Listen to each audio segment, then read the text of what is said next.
Tension कोई भी हो, सोल्यूशन है, कहीं ना कहीं उसका सोल्यूशन है। और वो सोल्यूशन आत्महत्या बिल्कुल नहीं है, कभी नहीं है, किसी हालत में नहीं है। देखो, मैं कितना भी ज्ञान दे दूं, सोचना आपको खुद ही है कि आपकी जान आपकी सबसे कीमती चीज है। चाहे कोई भी बड़े से बड़ा स्ट्रेस हो लाइफ में, एक बार इमेजिन करो अपने माँ बाप की हालत अगर उन्हें पता चले कि तुमने अपनी जान ले ली है, खुदकुशी कर ली है। शायद आप सोच भी नहीं सकते कि उनको कैसा फील होता होगा। एकदम डायरेक्ट बोलूं, दिल से बोलूं, मेरा पहला नेशनल अवार्ड जो मुझे आज हमारे आदरणीय राष्ट्रपति जी के हाथों से मिलेगा, मैं बता नहीं सकता कि कितनी खुशी हो रही है। आपको पता है, जिस दिन इस नेशनल अवार्ड की अनाउंसमेंट हुई थी ना, उस दिन मैं अपनी माँ से बात करते हुए अपने बचपन का एक दिन याद कर रहा था, जिस दिन एग्ज़ाम का रिजल्ट आया था और मेरे मार्क्स बिल्कुल अच्छे नहीं थे। आप लोगों से झूठ नहीं कहूँगा, मैं उस कक्षा में फेल हो गया था।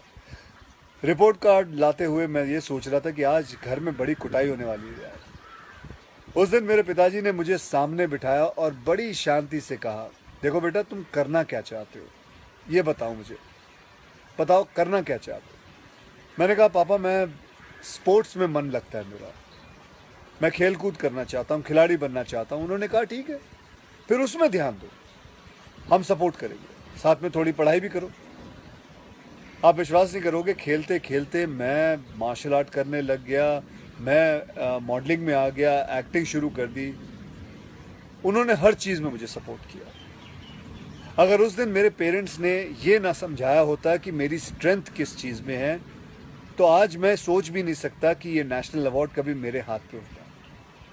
ये अपने लाइफ की कहानी मैं आपको एक वजह से सुना रहा हूँ। कुछ दिन पहले अखबार में मैंने पढ़ा था कि एक आईआईटी के स्टूडेंट्स ने फांसी लगा के आत्महत्या कर ली, स्ट्रेस में था पढ़ाई के लिए। उससे कुछ दिन पहले मुंबई में एक मैनेजमेंट स्टूडेंट ने एक 5 स्टार होटल के रूम से छलांग लगाकर अपनी जान दे दी, एग्जाम में फेल हो गया था। मैं कहीं ये भी पढ़ रहा था कि करीब 8 लाख लोग हर साल वर्ल्ड में अपनी जान खुद ले लेते हैं और उसमें तकरीबन 1.5 लाख लोग सिर्फ हिंदुस्तान से होते हैं। और यंग लोगों में आत्महत्या के सबसे बड़े कारण जो होती है वो होती है पढ़ाई या फिर रिलेशनशिप का स्ट्रेस। क्यों? तुम्हारी जान एक एग्जाम के मार्कशीट से सस्ती हो गई है? नहीं। ऐसा क्या पढ़ाई कर रहे हो? इससे तो देश के लिए सरहद पे जाके जान लगा दो दांव पे। चाहे कोई भी बड़े से बड़ा स्ट्रेस हो लाइफ में, एक बार इमेजिन करो अपने माँ बाप की हालत अगर उन्हें पता चले कि तुमने अपनी जान ले ली है, खुदकुशी कर ली है। शायद आप सोच भी नहीं सकते कि उनको कैसा फील होता होगा। मान लिया कि आपका स्ट्रेस बहुत बड़ा है, पर इतने हल्के में मत लो अपनी लाइफ को यार। आपको पैदा करने वालों को जिंदगी का सबसे बड़ा दुख दे के मत जाओ।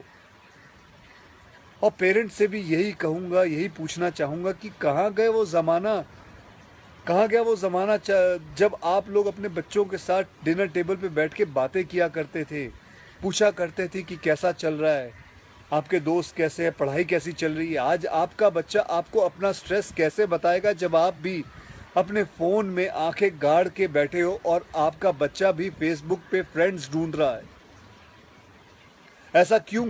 ऐसा क्यों होता है कि जब बच्चे को हाथ पांव पे चोट लगती है तो आप फट से डॉक्टर को बुला लेते हो, लेकिन अगर उसे दिमाग में स्ट्रेस हो तो हम बस एक लेक्चर झाड़ देते, कहते थे बेटा नो, थिंक पॉजिटिव बेटा, थिंक पॉजिटिव। मेंटल हेल्थ के लिए भी डॉक्टर या काउंसलर से हेल्प लेना उतना ही ज़रूरी है जितना और किसी तकलीफ के लिए। इसमें कोई शर्म की बात नहीं है।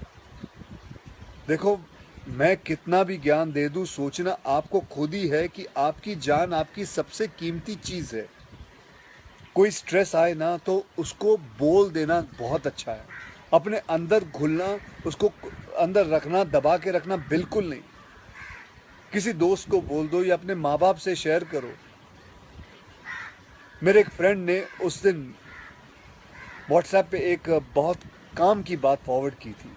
एक हॉस्पिटल की ओपन हार्ट सर्जरी यूनिट के बाहर एक शेर लिखा हुआ था, मैं आपसे शेयर करना चाहता हूँ।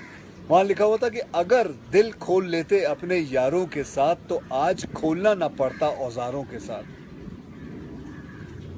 भैया मुझे एक प्रॉमिस करो कि आज प्लीज़ आज एक प्रॉमिस करो कि टेंशन कोई भी हो, सल्यूशन है, कहीं ना कहीं उसका सल्यूशन है।